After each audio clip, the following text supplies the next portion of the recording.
नमस्कार विद्यार्थी मित्रांनो. तर माझ्या YouTube चॅनलमध्ये मी तुमचं सहर्ष स्वागत करीत आहे.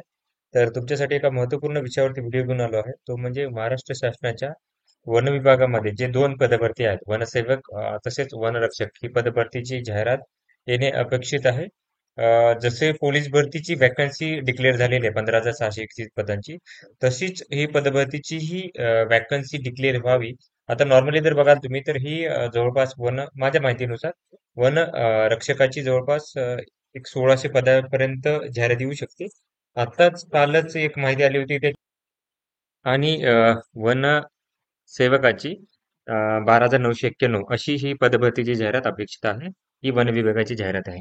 आता जशी माहिती घेतल्यानुसार मी एक तुम्हाला सांगू इच्छितो की जाहिरात जी आहे ती काय करेन की नक्कीच पडेल.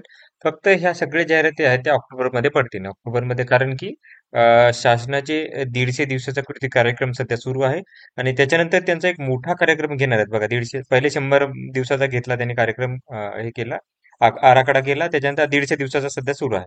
आता या 150 दिवस झाल्यानंतर ना हे काय करतील ती एक मोठा कार्यक्रम घेऊन त्या काय करतील जाहिराती संदर्भात सगळे हे करणार आहेत. तोपर्यंत काय करतील जाहिरात येणार नाही फक्त हे डिक्लेअर करतील की एवढे एवढे पदे वगैरे आहेत सगळ्या गोष्टी डिक्लेअर करतील. ओके. तर ते सांगायचं झालं तर अजून आपण काय करत होता ही तर जाहिरात येणार आहे तर नक्की आहे. ऑक्टोबर महिन्यामध्ये हे जाहिरात पडण्याची शक्यता आहे. ऑक्टोबरमध्ये पडतील जाहिरात सगळ्याच पडतील जवळपास. आता एक मुद्दा असा आहे की ह्या जाहिराती आल्यानंतर ना वयोमर्यादा काय असेल? आता मागची जाहिरात जी बघितली 2023 ची तर याच्यामध्ये जर बघा ओपनचं कमीत कमी 18 आणि 27 केलं होतं आणि मागासवर्गीय अनाथ सगळ्यांसाठी जे आहे ते 18-32 केलेलं आहे.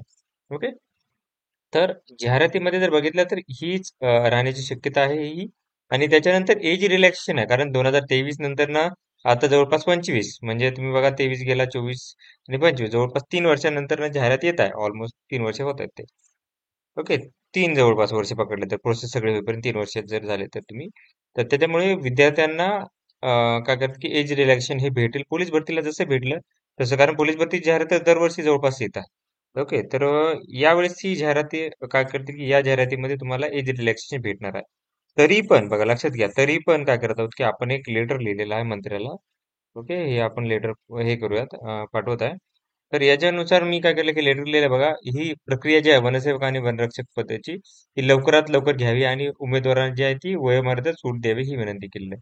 आता याच्यामध्ये मी असं लिहिलेलं आहे की मी या पत्राद्वारे महाराष्ट्रातील हजारो बेरोजगार तरुणांच्या वतीने एक महत्त्वपूर्ण विनंती करण्यासाठी लिहित आहे. वनरक्षक आणि वनसेवक पदासाठी भरती प्रक्रिया अनेक वर्षापासून प्रलंबित आहे. ज्यामुळे अनेक उमेदवार जे पात्र उमेदवारांच्या संधीच्या प्रतीक्षा करावी लागत आहे. ही पदे राज्याच्या वनसंपदेत संरक्षणासाठी अत्यंत महत्वाची आहे. या पदाची भरती लवकर होणे आवश्यक आहे, जेणेकरून वन विभागाचे कार्य अधिक प्रभावी होईल. सध्या पोलीस भरतीची जाहिरात जाहीर झालेली आहे. तसेच वन विभागाची भरती तातडीने जाहीर करावी अशी मागणी होत आहे. मात्र भरती प्रलंबित असल्यामुळे विद्यार्थी जे आहेत ते काय करतील की वयोमर्यादेच्या बाहेर जाण्याची शक्यता आहे. ज्यामुळे वर्षानुवर्ष कष्ट केलेले विद्यार्थी आहेत त्यांचे कष्ट व्यर्थ जातील. या गंभीर समस्येकडे लक्ष वेधून घेऊन मी दोन गोष्टीची विनंती करतो.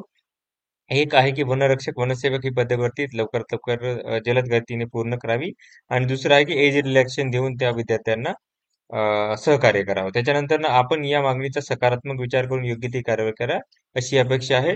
आपल्या या निर्णयामुळे हजारो तरुणांना दिलासा मिळेल ही असे एक अशाचं आपण काय केलं की पत्र लिहित आहोत. कसं आहे की बघा येईल होईल आता कसं आहे की आपण यांना पहिलेच नाही सांगू शकत की रिलॅक्सेशन द्या म्हणजे कसं होईल की आता बघा आपलं प्रोबेशनरी आपण काय म्हणतात ते प्रिव्हेन्शन मेजर म्हणून आपण काय करू शकतो की त्यांना सांगू शकतो की आपण द्या म्हणून जोपर्यंत ते जाहिरातीमध्ये हे होत नाही तोपर्यंत आपण त्यांना असं विरोध वगैरे काही नाही करू शकतो पण आपण विनंती देण्याचं काम करायचं का विनंती अर्ज देण्याचं काम आपण आपल्या साईडनं करत आहोत ज्यावेळेस जाहिरात येईल ऍक्च्युअल मध्ये तर त्यावेळेस ह्या गोष्टी कन्सिडर होतील आणि आपल्या काय होतील की रिलॅक्सेशन असेल किंवा त्या गोष्टी बाकीच्या आहेत त्या काय ते कन्सिडर होतील तर ही माहिती आहे तसेच अशाच महत्त्वपूर्ण माहितीसाठी चॅनलला सबस्क्राईब करून द्या धन्यवाद